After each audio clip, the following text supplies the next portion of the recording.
नमस्कार, आपण पाहत आहात ABB मराठी.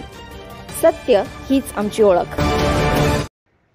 तलासरी तालुक्यातील वेवजे येथील सामाजिक कार्यकर्ते अशोक धोडी यांचं अपहरण करून हत्या केल्याचा प्रकार शुक्रवार 31 जानेवारी रोजी उघडकीस आलाय. अशोक धोडी बेपत्ता झाल्यानंतर तब्बल 12 दिवसांनी त्यांचा तपास लागला. गुजरातमधील भिलाड नजीकच्या सरीगाम इथल्या एका बंद दगडखाणीत त्यांच्या वाहनासह त्यांचा मृतदेह आढळून आल्यानं एकच खळबळ उडाली. त्यांचे भाऊ अविनाश धोडी पोलिसांच्या ताब्यातून फरार झाल्यामुळे त्यांच्यातील वैयक्तिक वादातून अशोक धोडी यांची हत्या झाल्याचा संशय व्यक्त होतोय.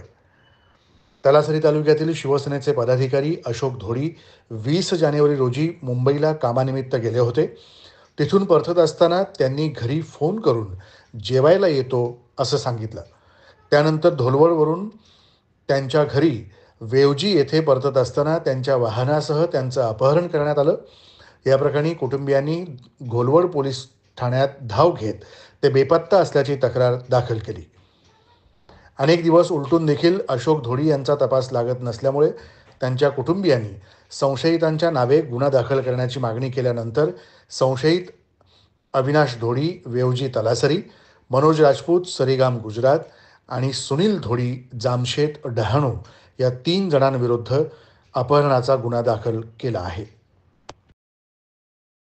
सत्य हीच आमची ओळख.